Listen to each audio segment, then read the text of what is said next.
Ya. Jazakumullahu khairan katsiran wa barakallahu. Assalamualaikum warahmatullahi wabarakatuh. Alhamdulillah wassalatu wassalamu ala Rasulillah wa ala alihi wa sahbihi ajma'in. Amma ba'd. Ikhwan wa akhwati fillah, alhamdulillah di sore yang mulia ini kita kembali dimudahkan oleh Allah untuk melanjutkan dars kita, pelajaran kita pada kitab fikih ASN dan karyawan karya Ustaz Aminul Bait hafizahullahu jalla wa ala. Dan tema sore hari ini berkaitan tentang 12 prinsip dalam memilih pejabat. 12 prinsip dalam memilih pejabat. Jadi kalau misalkan antum ingin mencari pejabat atau bahkan mungkin karyawan, ya, maka 12 prinsip ini bisa dijadikan pegangan.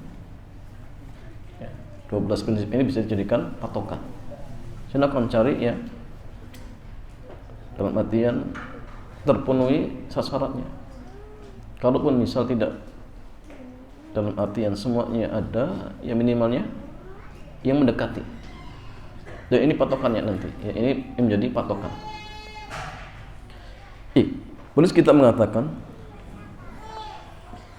Bismillahi wassalatu wassalamu ala Rasulillahi wa ba'd.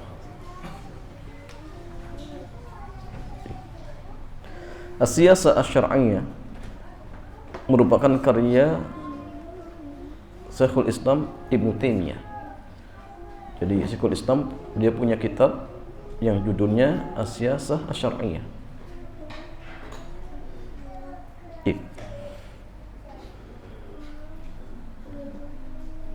Sebagaimana judulnya, As-Siyasah artinya politik, Asy-Syar'iyyah artinya yang sesuai dengan syariat.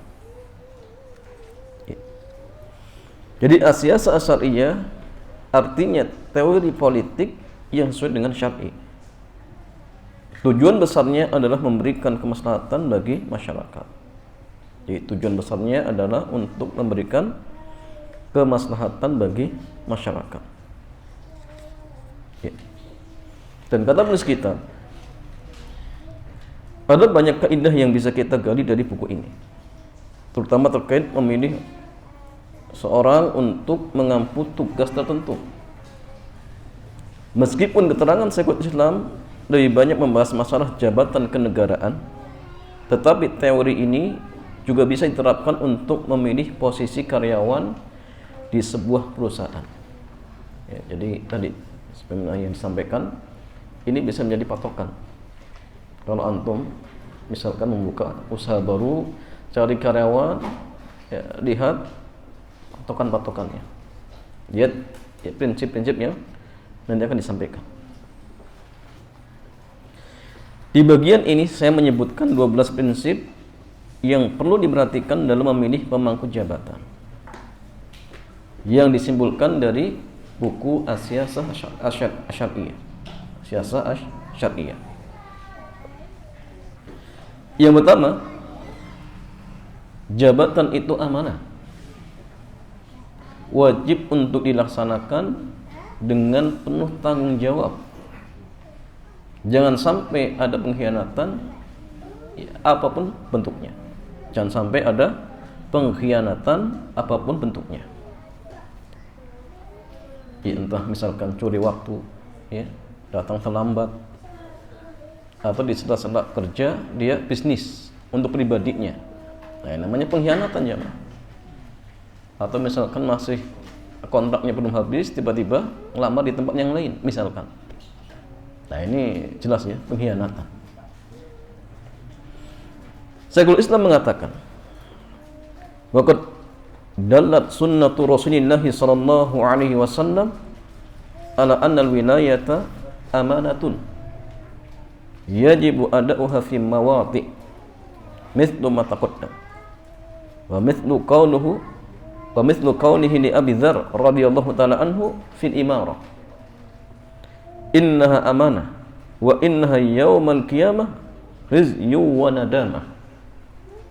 Illa man akhadhaha bihaqqiha wa adda alladhi alaihi fihima. Rawahu Muslim. Dari hadis prinsip yang pertama ini adalah hadis Nabi Sallallahu Alaihi Wasallam yang menegaskan bahwa jabatan adalah amanah yang wajib ditunaikan sesuai porsinya. Sebagaimana pesan beliau kepada Abu Dzar radhiyallahu taala anhu tentang kepemimpinan. Ya Abu Dzar, innaka dha'ifun wa innaha amanatun. Wa innaha yaumal qiyamah khizyu wa nadamah illa man akhadhaha bihaqqiha wa adda alladhi 'alaihi fiha. Wahai Abu Dzar, kamu itu orang yang lemah. Kepemimpinan merupakan amanah, dan kelak di hari kiamat akan menjadi kesedihan dan penyesalan kecuali orang yang menunaikan haknya dan melaksanakan tanggung jawab sesuai dengan tugasnya. Jadi jamaah, jabatan itu amanah, ya. Artinya kalau misalkan kita telah mengetahui diri kita termasuk orang yang tidak amanah, maka jangan milih, jangan minta, jangan mau, cuma saja. Kenapa? Pertanggungjawaban kita berat, ya. Tidak hanya di dunia, tetapi yang paling berat kelak di akhirat. Kalau di dunia mungkin jamaah dia bisa membohongi, ya, bisa buat laporan palsu misalkan, tapi di akhirat nggak bisa. Di akhirat tidak bisa, dan kelak akan ditanya oleh Allah, akan dimintai pertanggungjawabannya oleh Allah Subhanahu wa taala. Memberikan amanah kepada orang yang tidak layak merupakan keburukan yang menjadi salah satu tanda kiamat. Misal jamaah, antum tahu ini orang nggak pantas jadi pemimpin, tidak pantas untuk menduduki jabatan tertentu, tapi antum pilih. Kenapa? Oh, karena kerabat, karena teman misalkan. Maka hati-hati jamaah, sama halnya kita menyerahkan sesuatu kepada yang bukan ahlinya, maka tunggulah kiamat, ya, tunggulah kehancuran. Dari Abu Hurairah radhiyallahu taala anhu bahwa ada orang yang bertanya kepada Rasulullah sallallahu alaihi wasallam, kapan kiamat? Kemudian Nabi bersabda, idza dunyiatil amanatu fangtadiri sa'ah. Qila ya Rasulullah, wa ma idu'atuha? Qal, idza wussidal amru ila ghairi ahli fangtadiri sa'ah. Kata Rasulullah SAW, apabila amanah telah disia-siakan, maka tunggulah kiamat. Beliau ditanya bagaimana bentuk menyia-nyiakan amanah, maka beliau menjawab, apabila amanah diserahkan kepada orang yang tidak layak, tunggulah kiamat. Tunggulah kiamat.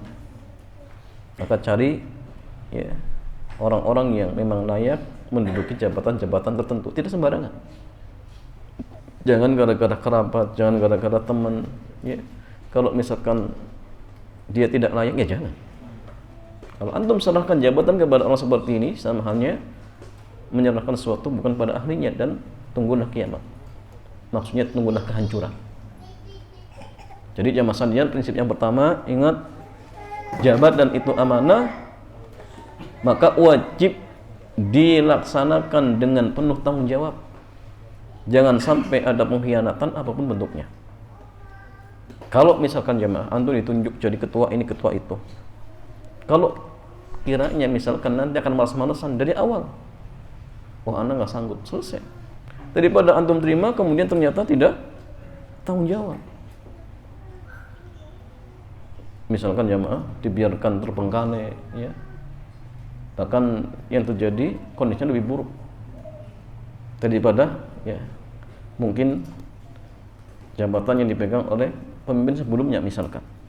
Nah, sehingga harus bersungguh-sungguh, harus tadi, ya, tanggung jawab, itu penting, karena itu amanah, itu, ya, amanah, iya. Kemudian masalah yang kedua, jabatan itu beban dan bukan kemuliaan. Ini perlu diluruskan. Sebagian orang itu jamaah banyak minta jabatan, dikira apa? dengan jabatan itu dia mulia. Maka ingat jemaah, jabatan itu beban. Kalau ada orang misalkan mau dikasih beban batu, kira-kira pilih nggak dikasih bebannya atau pilih dia panggul batu tersebut jemaah? Jawabannya tidak, karena itu beban. Itu beban jemaah. Untuk itulah jabatan tidak boleh diberikan kepada orang yang memintanya, karena ada madhanah tamak, dugaan bahwa ia bersangkutan tamak terhadap dunia. Jadi kalau misalkan sudah ada indikasi seperti ini, maka ada indikasi mungkin saja dia akan khianat. Apalagi di awal mungkin dia banyak berkorban, banyak mengeluarkan harta misalkan. Sehingga yang terjadi akhirnya ketika misalkan dipilih, dia pun akan memikirkan bagaimana caranya uang yang tadi keluar bisa kembali lagi. Syekhul Islam mengatakan, wala yuqaddimu rajula likaunihi talabal wilayah aw sabaqa fit talab bal yakunu dzalika sababan lil man'i. Seseorang tidak boleh ditunjuk karena dia meminta jabatan atau karena lebih dulu mengharapkan jabatan. Sebaliknya, meminta jabatan bisa menjadi sebab untuk terhalang mendapatkan jabatan. Dalam hadis dari Abu Musa al-Ash'ari radhiyallahu ta'ala anhu, bahwa beliau pernah menemui Nabi sallallahu alaihi wasallam bersama dua orang dari kaumnya. Lalu salah satu dari orang itu mengatakan kepada Rasulullah sallallahu alaihi wasallam, "Beri saya jabatan ya Rasulullah." Orang kedua juga mengatakan yang sama.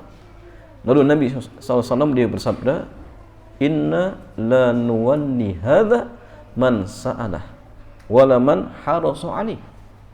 Kata Nabi, kami tidak akan berikan jabatan ini kepada orang yang memintanya, tidak pula kepada orang yang berambisi untuk mendapatkannya. Nah, ini prinsipnya. Pokoknya kalau ada orang yang minta jabatan, jangan dipilih, jangan dipilih. Tapi masalah jamaah di zaman kita ada nggak yang nggak minta?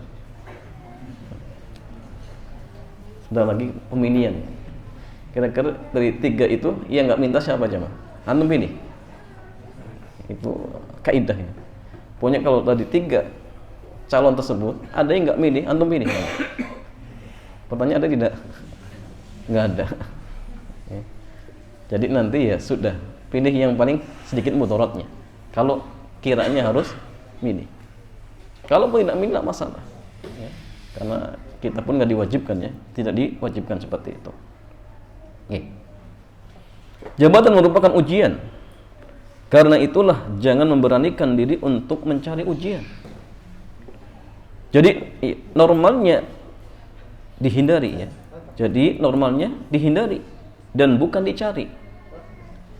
Dan jika orang mendapatkannya, seharusnya dia banyak memohon pertolongan kepada Allah agar tidak menjadi sumber penyesalan di akhirat. Maka misalkan kalau seseorang ditunjuk menjadi kepala desa, camat, harusnya banyak istighfar. Kenapa? Tanggung jawab dia sekarang berat, bukan sekedar keluarganya, sekarang ngurus siapa?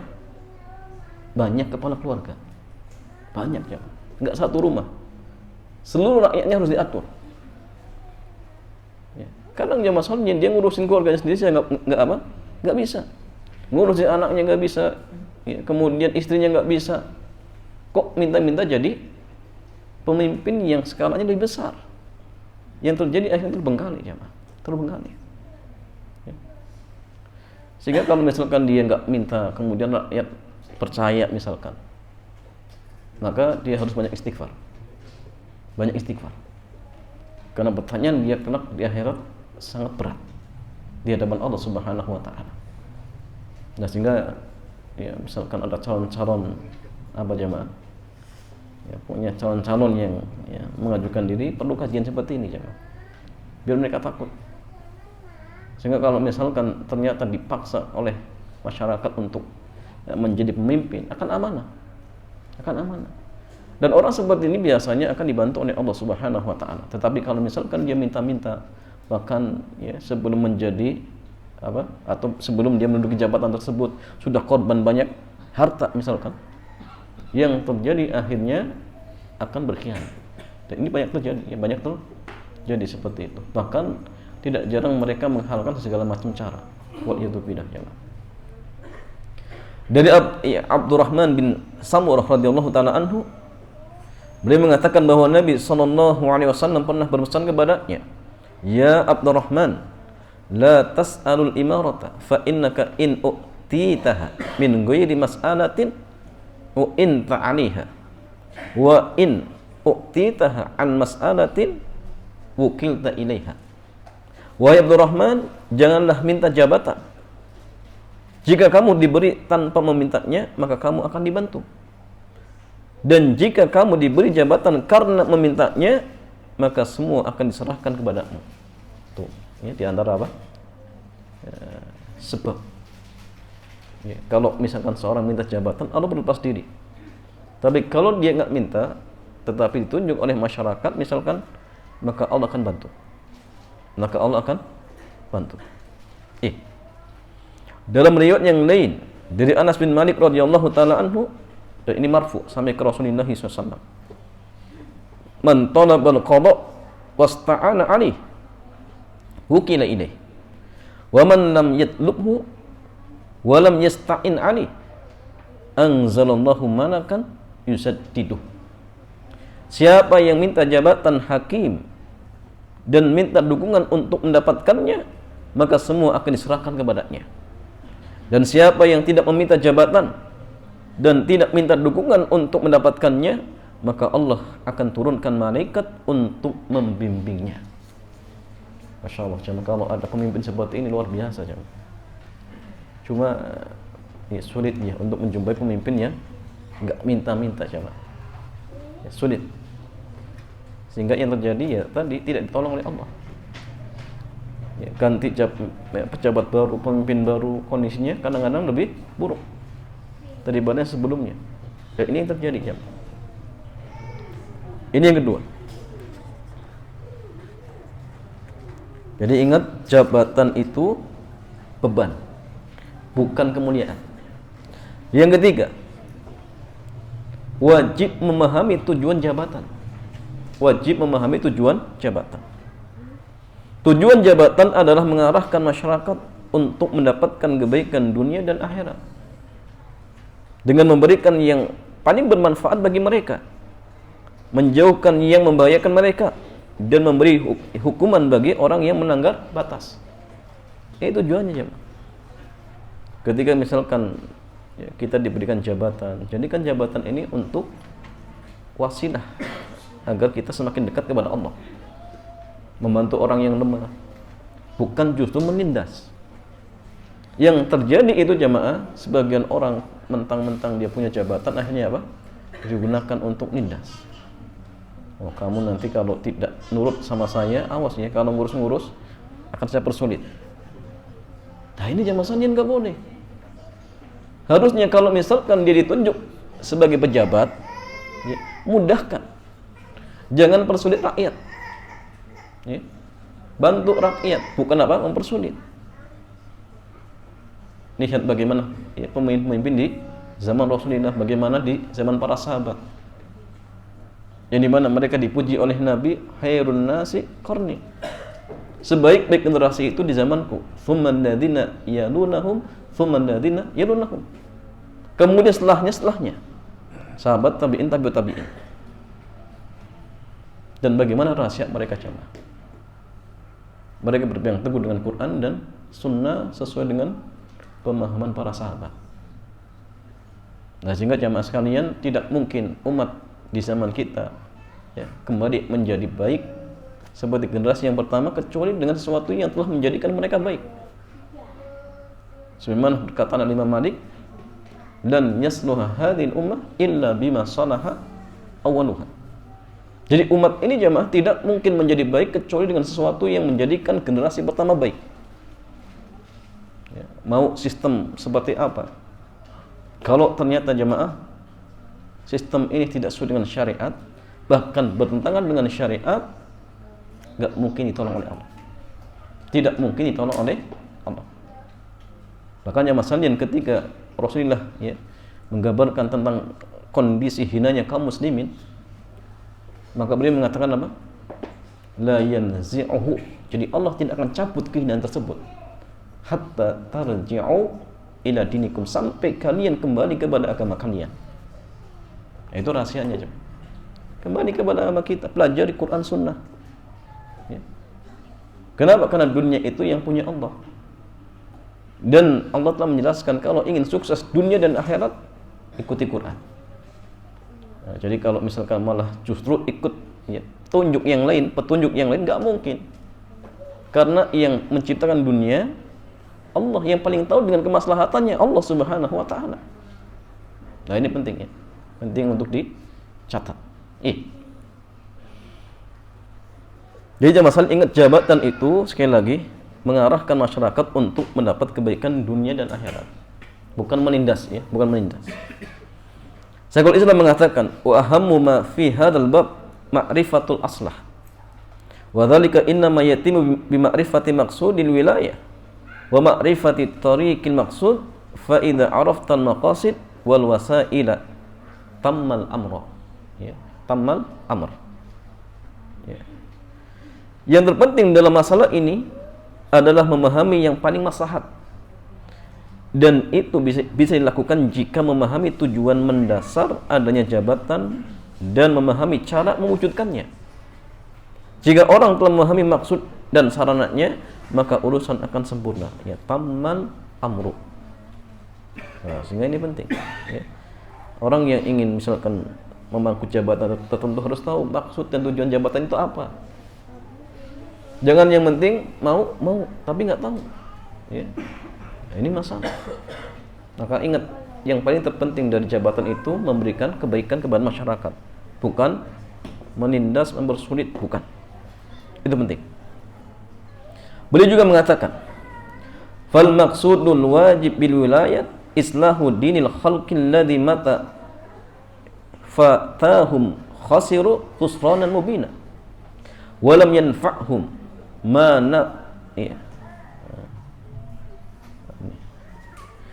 na'imu bihim fid dunya wa islahu ma la yakumuddin illa bihi min amri dunyahu.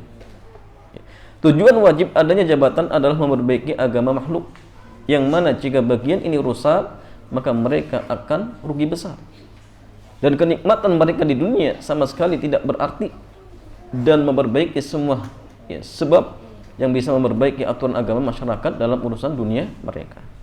Ini penting ya. Jadi harus tahu tujuan-tujuan dari tadi ya, jabatan tersebut. Yang keempat, adanya wilayah kepemimpinan termasuk kewajiban agama yang mendesak. Adanya wilayah kepemimpinan termasuk kewajiban agama yang mendesak. Ya, karena memang masalah kalau wilayah misal tidak ada pemimpinnya, justru lebih rusak. Dan masih mending satu daerah misalkan ada pemimpinnya walaupun fasik, daripada satu daerah sama sekali nggak ada pemimpin. Itu jauh lebih rusak, jauh lebih rusak. Ya. Manusia adalah makhluk politik, dalam arti mereka hidup dalam kebersamaan dan melakukan interaksi sehingga perlu ada pihak yang mengatur dan memimpin mereka. Ini mau tidak mau jemaah. Bahkan sampai Rasulullah beliau bersabda, idza kharaja thalathatun fi safari falyu'ammiru ahadahum. Apabila ada 3 orang yang melakukan safar, harus salah satu dari mereka sebagai pemimpin. 3 orang saja jemaah. 3 orang saja diharuskan ada satu pemimpin. Sehingga ini mengisyaratkan setiap perkumpulan itu harus ada pemimpinnya. Harus ada pemimpinnya. Kalau misalkan tidak ada jemaah, ini terjadi apa? Mudarat. Ya. Kerusakan jemaah ini terjadi. Ya.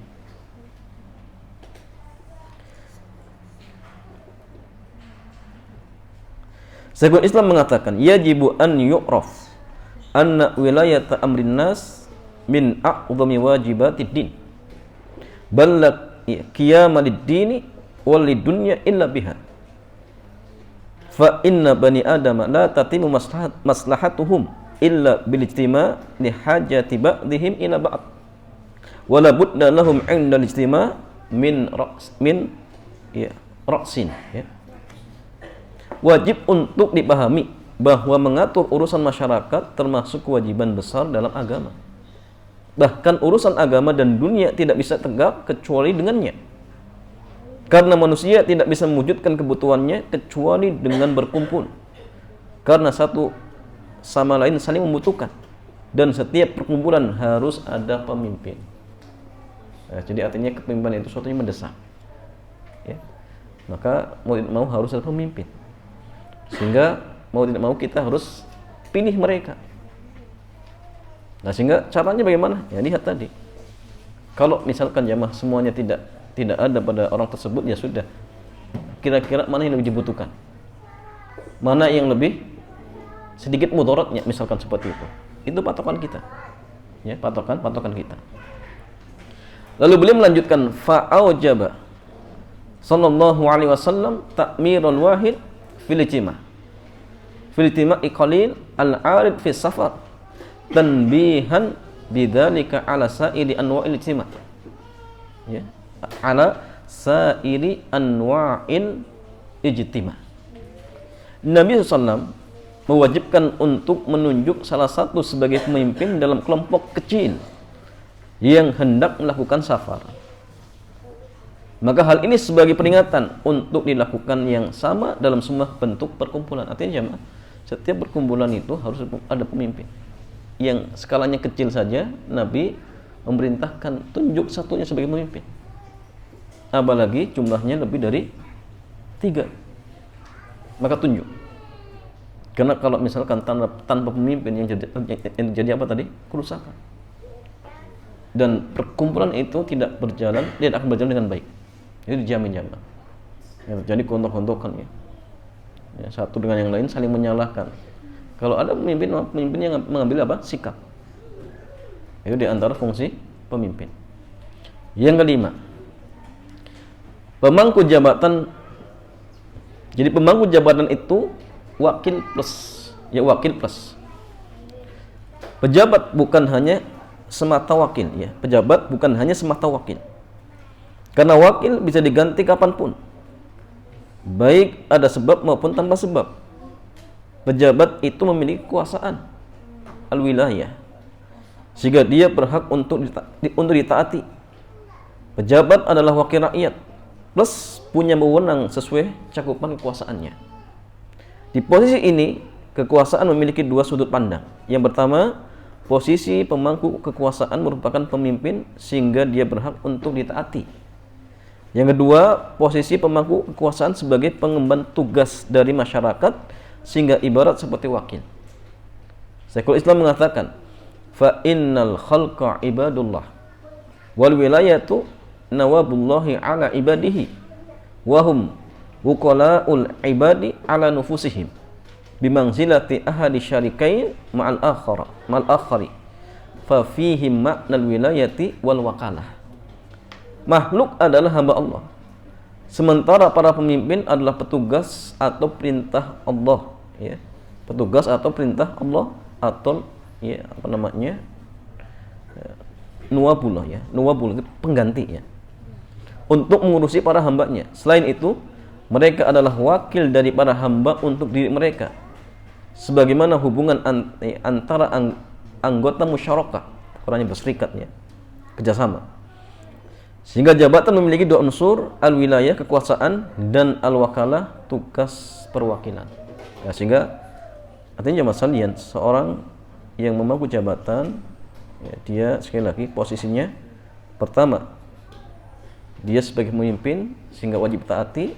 Yang kedua, dia wakil dari rakyat sehingga harus amanah ya. Harus sadar diri antum itu wakil untuk dalam artian ya, mewakili rakyat dalam artian mungkin mereka punya kebutuhan, punya aspirasi dan lain sebagainya. Jadi jangan lupa sebelum terpilih, jelas sama dekati rakyat, minta dukungan. Kini sudah terpilih lupa, bahkan berkhianat misalkan. Dan ini artinya berarti pejabatnya tidak amanah. Nah, sehingga kita harus berkaca ya.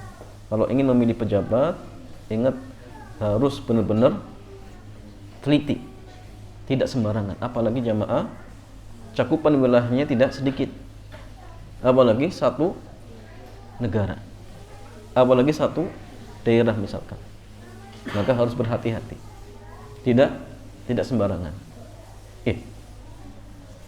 Nah, cuma jamaah sekalian memang agak sulit ya untuk memilih pemimpin yang sesuai dengan kriteria tadi. Tapi nanti ada penjelasan bahwasanya kalau misalkan tidak mungkin untuk mencari yang sesuai dengan kriteria, ya minimalnya apa? Minimalnya mana yang lebih maslahat, mana yang lebih sedikit mudaratnya, mana yang lebih dibutuhkan. Itu paling penting. Dan di sini ya masalahnya masing-masing ya, kalau bisa berijtihad silakan berijtihad. Kalau tidak ya fas'alu ahla dzikri in kuntum la ta'lamun, tanya kepada yang apa? Tahu. Jangan sembarangan ya, jangan sembarangan seperti itu.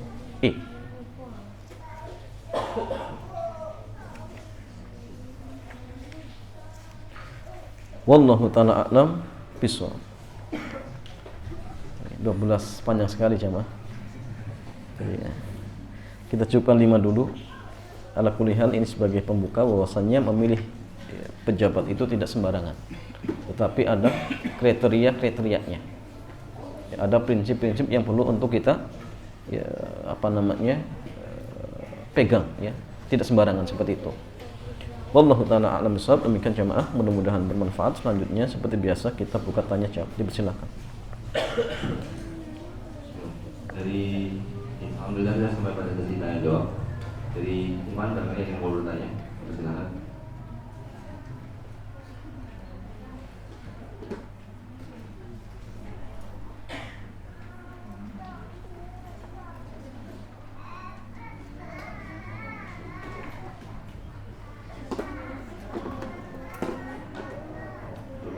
Larangan Nabi untuk meminta jabatan ya. Dengan kisah apa? Nabi Yusuf. Ini mana beliau minta jabatan. Ya. Jawabannya gini masalah hukum asalnya jabatan itu jangan diminta. Jangan diminta. Tapi kalau misalkan ada seseorang yang dia tahu dirinya layak misalkan, dan kalau misal jabatan itu tidak dipegang oleh dirinya, yang terjadi orang-orang yang enggak amanah akan menduduki jabatan tersebut, dan yang terjadi mudarat lebih besar, maka orang yang tahu dirinya layak boleh. Ana insyaallah bisa. Demi apa aja mas? Mengurangi masalah, akan mudarat. Kalau dia tahu dirinya. Tapi kalau misalkan dia nggak tahu dirinya amanah, ya jangan, nggak boleh. Tapi dengan catatan tadi, dia tahu dirinya amanah dan memang dalam artian dia ahli di situ, maka silakan boleh, tidak masalah. Ini cara mengkompromikannya. Tapi hukum asalnya nggak boleh. Tapi kalau misalkan ada orang yang memang pantas dan dia berhak, maka dalam syariat kita membolehkan. Dalilnya kisah Nabi Yusuf seperti itu. Di antara maksud dan tujuannya agar jabatan itu tidak dipegang oleh yang bukan ahlinya. Karena kalau misalkan dia tahu kok membiarkan, ya maka jamaah jelas ya, mungkin dia juga berdosa jamaah. Membiarkan orang yang tidak layak kemudian memegang jabatan tersebut, yang terjadi mudarat lebih besar. Bahkan tidak hanya masyarakat, dia sendiri mungkin dapat mudarat jamaah. Sedangkan menghilangkan mudarat itu perintahkan. La darara wala tirar. Tidak boleh membahayakan diri sendiri dan orang lain. Kalau dia membiarkan, sama halnya apa jamaah? Menjerumuskan dirinya, itu nggak boleh. Nah, sehingga bagi yang ahli yang memang dia pantas, maka tidak masalah dan tidak terlarang seperti itu. Begitu pula masalah yang diantara kenapa Abu Dzar tidak dibolehkan ketika minta, dan Nabi tidak mencela. Tapi ketika Nabi memberitahukan bahwasanya kamu itu lemah dan tidak layak, ya, Nabi baru mengingatkan. Dan seandainya Abu Dzar layak jamaah, apakah ditolak? Nah, itu jadi masalah. Nah, kalau dia layak, insya Allah tidak ditolak. Cuma Nabi tahu bahwasanya Abu Dzar itu lemah sehingga tidak pantas untuk memegang jabatan. Walaupun tadi nanti ada pembahasan jamaah, terkadang jabatan itu boleh diberikan kepada orang yang tidak berhak, tapi ada maksud dan tujuan. Nanti ada. Ya. Dia aslinya nggak pantas, cuma ada maksud yang lain. Ada maksud yang lain. Nanti dibolehkan seperti itu. Ya. Tapi secara hukum asalnya, satu, tidak boleh minta, dan tidak boleh jabatan itu diberikan kepada yang tidak berhak. Tapi kalau ada maslahat yang lain, terkadang dibolehkan. Terkadang diperbolehkan seperti itu. Wallahu ta'ala a'lam. Soalnya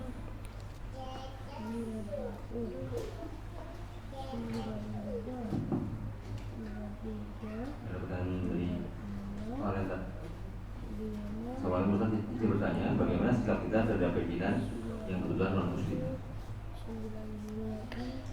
Ya, jamaah sekalian, bagaimana sikap kita terkait pimpinan yang non muslim? Gini jamaah sekalian, pemimpin itu kalau skalanya dalam artian skala umum tidak boleh kita mengangkat kecuali dia muslim. Kecuali dia muslim. Contoh apa? Presiden, gubernur, camat, sampai RT. Ini mengurusi kemaslahatan umum. Tidak boleh kita pilih kecuali dia muslim. Tapi kalau pemimpin dalam skala kecil, contoh pemimpin perusahaan, pemimpin apa? Pemimpin di sekolahan misalkan, atau di organisasi, ya. Makanya masalahnya, apakah boleh kalau yang dalam artian menduduki ya tersebut bukan apa? Bukan seorang muslim? Boleh tidak, jemaah? Atau wanita boleh tidak? Hah? Pemimpin sekolahan misalkan wanita boleh tidak, jemaah? Boleh tidak? Kalau skalanya kecil boleh, tidak masalah. Jadi yang nggak boleh itu pemimpin yang cakupannya umum. Ya, dari presiden sampai RT itu umum. Itu harus orang muslim. Sehingga artinya gini, jemaah. Kalau pemimpin perusahaan dia wanita misalkan, hukum asalnya boleh, tidak masalah. Tidak masalah. Cuma masalahnya gini, apa kita wajib untuk taat? Wajib tidak, jemaah? Jawabannya, kalau misal kita bekerja di suatu perusahaan, sebelum masuk di situ ada perjanjian. Kalau antum masuk di sini, maka syaratnya ini dan ini. Kemudian dia setuju. Iya, saya setuju. Bahkan ada tangan. Bahkan ada materai. Maka tatkala itu jamaah sekalian, apakah dia wajib taat? Wajib taat tidak, jamaah? Wajib taat. Kenapa? Al-muslimuna ala syurutihim. Jadi kaum muslimin itu, jamaah, terikat dengan syarat mereka. Jadi kalau setuju, maka tidak masalah. Ya. Jadi syarat kalau tidak bertentangan dengan syariat itu berlaku, jemaah. Itu berlaku. Apalagi dia pun nggak dipaksa. Artinya kalau misal nggak setuju, ya sudah dari awal jangan tanda tangan, jangan masuk, selesai. Asy-Syafi'i mengatakan, "Idza alzama rajulu nafsahu fahuwa lazim." Asy-Syafi'i mengatakan, apabila ada seorang dia mewajibkan pada dirinya sesuatu, maka itu wajib. Dia diminta tanda tangan kemudian mau, nggak dipaksa, maka tatkala itu berlaku, jemaah. Nah, sehingga kalau misalkan pemimpinnya tadi non muslim dan dia masuk perusahaan, tetap wajib taat. Kenapa, jemaah? Terikat syarat. Terikat syarat. Kalau nggak mau, jangan masuk, sudah selesai. Pemimpinnya wanita, wajib taati, ya wajib. Kalau nggak mau dari awal jangan masuk, selesai. Babnya apa? Bab kita memenuhi syarat. Dan seorang muslim tidak boleh melanggar syarat, tidak boleh. Contoh gini, antum pergi ke luar negeri, pemimpinnya non muslim, wajib tidak taat dengan rambu-rambu lalu lintas, jamaah? Pemimpinnya non muslim, taruh di Amerika misalkan, atau di Israel misalkan, jamaah, taat tidak? Antum masuk ke negara tersebut, ada rambu-rambu lalu lintas, taatnya tidak? Taat. Babnya apa, jamaah? Al-muslimuna ala syurutihim. Bukan karena dia pemimpin kita, bukan, tapi karena terikat dengan syarat. Antum masuk, ya, misalkan daerah mereka, di awal ada syarat. Kalau masuk ke negara kami, syaratnya ini, harus patuhi ini, macam-macam. Dan kita setuju.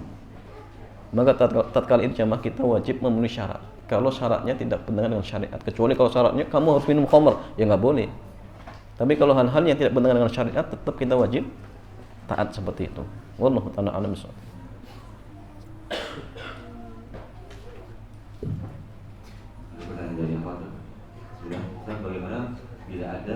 suatu jabatan, kemudian sebagai pegawai kita ikut mendaftar dan seleksi untuk ikut jabatan tersebut. Kalau Ada seleksi, ada peluang untuk mengikuti seleksi jabatan. ya jabatan apa ini? Kalau jabatannya pemangku jabatan umum itu nggak boleh. Ya jangan masalah dilihat jabatannya. Kalau misalkan pemilihan RT ya jangan, nggak boleh perempuan. Ya. Pemilihan RW kemudian daftar nggak boleh. Tapi kalau misalkan dia bekerja di satu lembaga, kemudian di situ ada apa? Ada pemilihan apa namanya? Seleksi jadi pemimpin misalkan, bolehkah dia daftar? Boleh, nggak masalah. Kenapa? Karena ini pemimpin skala apa? Kecil. Skala kecil maka nggak masalah. Perempuan pun dibolehkan. Tapi kalau skala umum maka tidak diperbolehkan seperti itu. Tapi kalau skala kecil seperti guru TK misalkan, guru PAUD misalkan, ternyata kepala sekolahnya perempuan, boleh, nggak masalah. Nggak masalah seperti itu. Dan boleh ikut juga apa? Ikut seleksi kalau dirinya apa? Layak. Kalau nggak layak nggak boleh siapa. Kalau nggak layak tidak diperbolehkan seperti itu. Wallahu a'lam bishawab.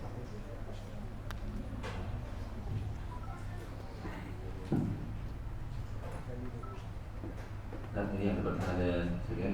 Apakah tadi yang apa namanya daftar seleksi itu apakah dia termasuk dalam meminta jabatan? Apa? Kalau kita ikut seleksi tersebut apakah tidak termasuk dalam meminta jabatan? Ikut seleksi sama minta jabatan jamaah. Makanya tadi kalau dia layak boleh, tapi kalau nggak layak nggak boleh. Tidak diperbolehkan seperti itu. Dan itu pun jamaah dalam artian tadi ya, jabatan-jabatan yang sifatnya skala kecil misalkan itu tidak masalah. Tapi kalau jabatan-jabatan yang sifatnya umum tadi, maka hukum asalnya nggak boleh. Tidak dibolehkan. Kenapa jamaah? Tanggung jawabnya umum, berat. Seperti itu. Tapi kalau skalanya kecil, nah, itu hanya terkait tentang apa? Terkait dengan lembaganya seperti itu. Makanya lebih longgar, ya lebih longgar seperti itu. Wallahu a'lam. Terkait dengan minta jabatan kita, semoga saya tidak tahu. Kalau mempertentangkan bukan membandingkan tentang hadis yang bersumber dari Quran dan hadis, kalau dia bertentangan harus diambil yang mana? Kalau dari soalnya dari tentang ya mas kalian, akidah Ahlussunnah wal Jamaah tidak mungkin Quran hadis bertentangan, nggak mungkin. Kalau hadis itu sahih tidak mungkin bertentangan dengan Al-Quran, nggak mungkin. Kalau kau kira bertentangan yang masalah akal kita, jadi nggak mungkin. Kecuali kalau misalkan hadis tersebut sudah apa? Dimansuh baru. Tapi kalau misalkan semuanya sahih dan tidak dimansuh, maka tidak mungkin bertentangan. Contohkan mana Quran hadis bertentangan? Nggak ada. Seolah-olah iya, tetapi aslinya tidak, seperti itu. Wallahu a'lam.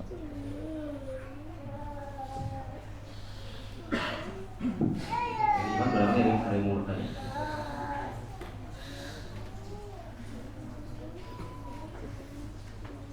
Baik, ada pertanyaan lain? Berarti dari tema, apabila ada anak perempuan sudah balik, tapi masih diboboli orang tuanya karena tidak mau melakukan atau tidak nurut atau melakukan kesalahan yang membuat orang tua marah, apakah yang harus dilakukan oleh anak perempuan itu agar anak perempuan itu menjadi lebih baik? Agar anak perempuan itu apa yang dilakukan anak itu agar dia jadi baik. Apa yang harus dilakukan orang tuanya? Nah, saya. Jadi gini jamasannya. Pertanyaan gini, bolehkah orang tua menghukum anaknya yang sudah balik bahkan sudah nikah dengan hukuman apa? Fisik? Boleh tidak jamaah? Boleh tidak?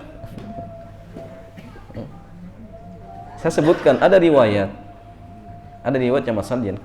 Ketika kisah Ibunda Aisyah kalungnya hilang dan di situ jadi sebab syariat tayamum.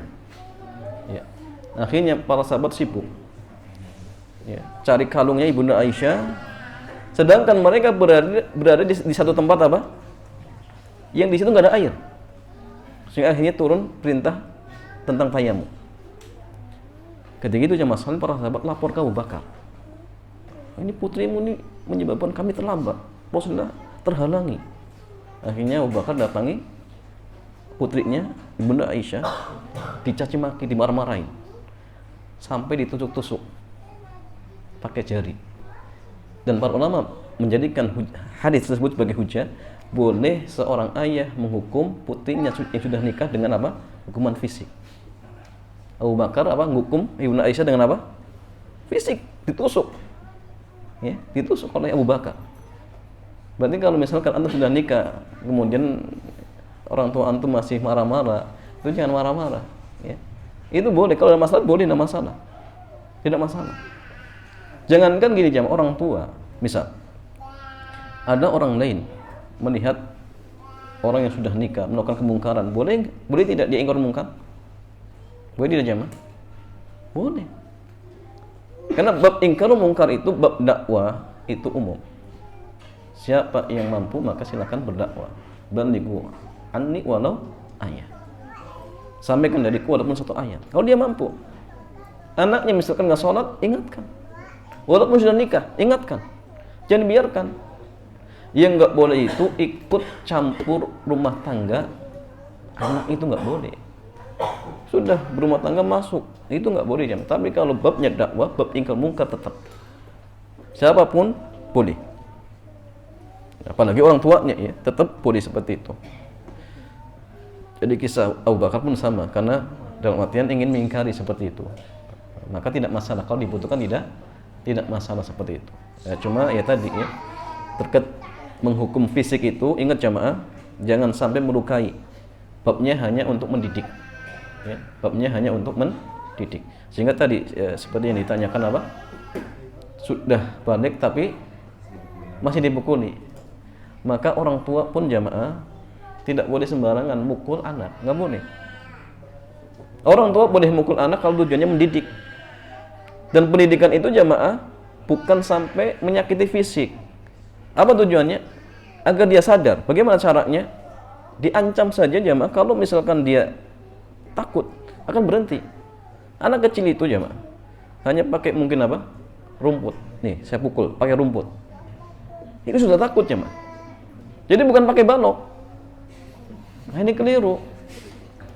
Makanya gini, kalau orang tua ingin menghukum anak dengan pukulan, dilihat itu motivasinya cinta, kasih sayang atau dendam. Kalau dia lagi emosi nggak boleh. Tapi kalau motivasinya cinta karena sayang dengan anaknya, boleh. Sehingga tatkala itu pun jemaah nggak mungkin dia nyakiti. Nggak mungkin, paling dengan ancaman, pakai pulpen. Itu tujuannya seperti itu, biar dia sadar. Nah, nih awas. Bahkan nggak perlu mungkin di tembok, cukup digantung cambuk. Nah, lihat. Dia diam jemaah sekalian. Nggak perlu langsung dicambuk, nggak boleh. Nggak perlu jemaah. Ya. Nah, sehingga ingat ya, menghukum itu memang dasarnya kasih sayang, bukan dendam. Ya, bukan dendam. Ya, pernah kisah, ya, pernah saya ceritakan.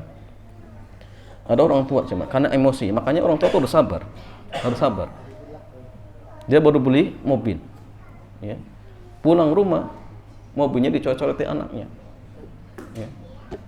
Akhirnya emosi jemaah. Apa yang terjadi? Dipukul tangannya oleh orang tuanya, sampai dalam artian jemaah tangannya nggak bisa bergerak, nangis, ya. Sehingga masuk rumah sakit. Harus diamputasi. Bayangkan, dia lebih nyesel lagi gara-gara mobil, karena nggak bisa menahan emosi, dipukullah anaknya sehingga sampai tangannya harus diamputasi. Maka orang tua harus sabar, didik anak itu harus sabar. Anak itu amanah jemaah, maka jangan dipukul. Tujuan kita mukul itu apa? Mendidik atau menyakiti, itu penting. Maka jangan biasakan menghukum dengan fisik, kecuali kalau memang ada pelajaran di situ, silakan, tidak masalah. Dan itu pun ingat tujuannya bukan untuk menyakiti, tetapi untuk mendidik. Seperti itu. Wallahu ta'ala a'lam bishawab. Nah, berikutnya Ustaz, ketika waktu kerja belum waktunya istirahat, dengan pekerjaan saya sudah selesai, lalu saya gunakan untuk main game dan menggunakan wifi kantor. Apakah saya termasuk dolim di kantor saya? Nah, jawabannya zalim. Karena dia menempati sesuatu bukan tempatnya. Maka jemaah, kalau misalkan dia karyawan negeri ASN, mutlak nggak boleh. Tapi kalau dia swasta harus izin dengan pimpinannya. Kalau diizinkan silakan, tidak masalah. Tapi kalau tidak diizinkan maka nggak boleh. Maka tidak diperbolehkan. Ustadz, apakah cukup dengan pimpinan kantor? Enggak. Harus dengan pemilik perusahaan. Kenapa? Karena pimpinan juga punya pimpinan. Pimpinannya dia ngizinkan, belum tentu diizinkan oleh pemilik. Ya. Dan itu pun jamaah kalau digunakan untuk hal yang mubah. Tapi kalau untuk main game nggak boleh. Jangan main game. Ya. Artinya untuk sholat duha, untuk mungkin hal-hal yang mubah, maka nggak masalah. Kalau diizinkan, ingat ya, kalau diizinkan. Kalau tidak diizinkan maka nggak boleh. Kalau dia melanggar berarti dia tidak aman, dia zalim. Ya, dia berbuat zalim seperti itu. Wallahu a'lam bishawab.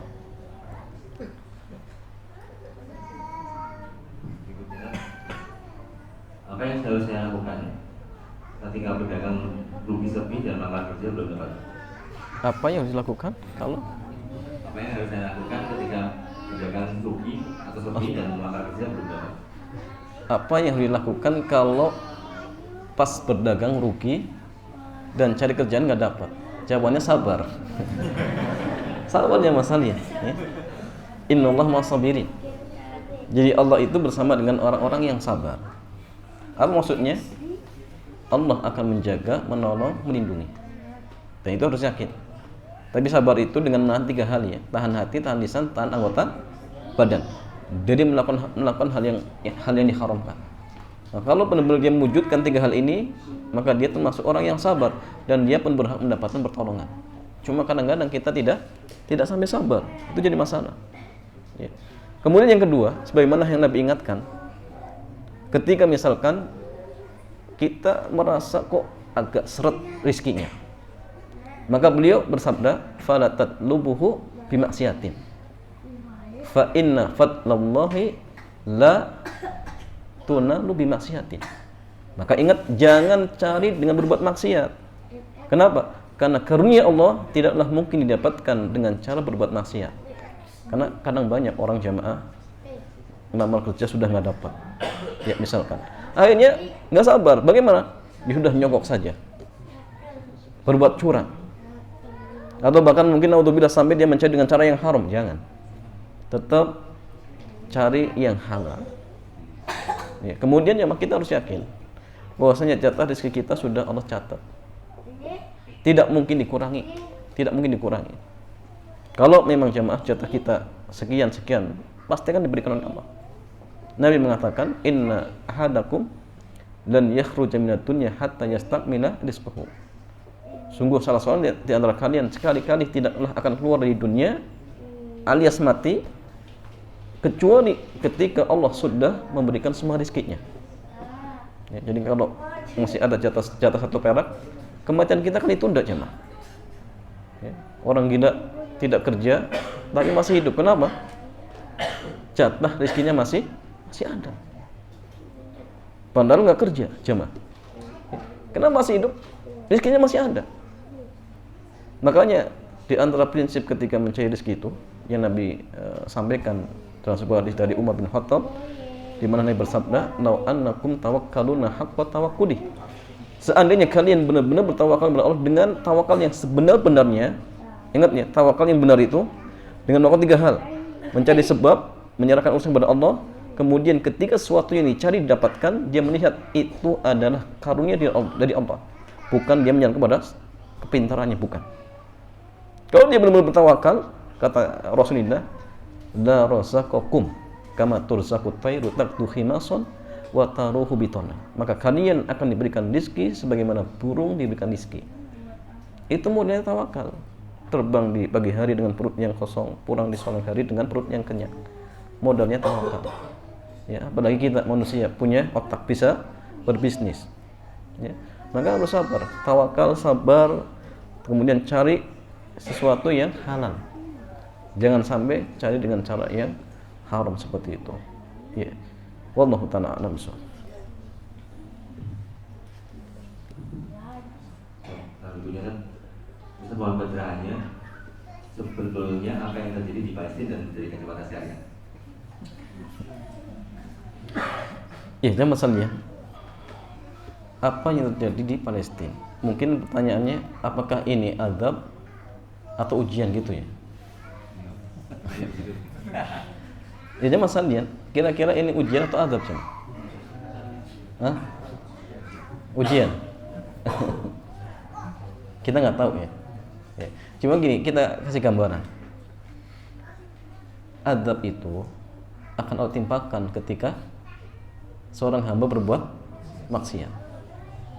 Tapi ujian itu akan Allah timpakan kepada seorang hamba yang dia tidak berbuat maksiat. Contohnya siapa? Para nabi. Contoh Nabi Lut. Allah timpakan penyakit. Apa karena kemaksiatan? Bukan. Tapi ujian. Apa tujuannya, jemaah? Untuk meninggikan derajat. Sekarang gini, kita melihat ke sana. Kira-kira pantasnya itu ujian atau adab? Hah? Kalau ujian berarti kita apa jemaah? Menganggap penduduk Palestina tidak berbuat maksiat, sehingga mereka diuji sekarang. Mungkin tidak jemaah? Gak mungkin. Ya. Bahkan yang terjadi, apakah mereka berbuat maksiat? Berbuat maksiat tidak jemaah? Berbuat maksiat. Kullu bani Adam khata'. Itu jelas. Jadi kemungkinan besar perang yang terjadi sekarang itu mungkin adab. Mungkin. Cuma gini jemaah, apakah kalau itu adab ini menunjukkan bahwasannya kondisi mereka buruk? Enggak buruk jemaah. Artinya gini, walaupun itu adab, tetapi kalau misalkan mereka bersabar, maka hal ini berubah menjadi kebaikan. Kenapa jemaah? Karena fungsi adab itu untuk apa? Untuk menghapuskan perbuatan dosa. Tapi dia harus bersabar. Tapi kalau misalkan dengan diadab, kemudian dia berbuat maksiat yang lainnya, adab berubah menjadi adab. Nah, jadi artinya gini, kalaupun kita katakan itu adab buat mereka, kita katakan itu nggak buruk buat mereka. Barangkali jemaah Allah menghendaki agar dosa-dosa mereka diampuni oleh Allah. Nah, ini kemungkinan besar seperti itu jemaah. Karena kita katakan nggak ada yang maksum. Nah, seperti kita terlibat penyakit, kemungkinan karena adab. Kemungkinan karena adab. Kemungkinan besar karena kita sering berbuat maksiat. Kalau ujian, kayaknya sulit. Berarti seolah-olah kita nggak berbuat maksiat. Sulit jemaah. Ya. Kemudian gini, sikap kita bagaimana jemaah? Mendoakan mereka. Perkara misalkan pemicunya Hamas dan lain sebagainya, misal Hamas masih berpemikiran yang mungkin menyimpang dan lain sebagainya, misal sekarang kondisinya umat Islam sudah diserang, maka bagi orang lain di sana jelas wajib untuk berjihad. Kenapa? Sudah diserang. Bahkan dalam artian sudah hukumnya apa? Fardu ain jemaah untuk mereka. Kalau kita bagaimana jemaah? Kalau mungkin bantu. Bagaimana caranya? Apa kita jihad ke sana? Jawabannya kalau diizinkan pemerintah kita, silakan kita berangkat. Ya. Kita satu majlis kita berangkat. Ya. Kalau diizinkan pemerintah kita, tapi sulit ya, sulit. Sehingga yang bisa kita lakukan apa jemaah? Satu, doakan. Kalau kita bisa membantu dengan harta kita, bantu dengan harta kita. Jangan malah mencela misalkan, dasar ini enggak. Mereka kaum muslimin dan sedang diserang. Tugas kita mendoakan. Kalau kita tidak bisa membantu secara fisik, tidak bisa membantu secara finansial, doakan minimalnya jamaah agar kaum muslimin di sana dimuliakan oleh Allah Jalla wa Ala, diberikan kemenangan. Jangan malah apa? Dalam artian ya, meremehkan, kemudian ya, mencaci maki. Itu tidak layak bagi kita jamaah seperti itu. Ya, sehingga tetap ya, prinsip kita ya, penyimpangannya kita akan nyimpang, tetapi sikap kita sesama muslim tetap mendoakan. Ya, tetap mendoakan seperti itu. Wallahu ta'ala a'lam bishawab.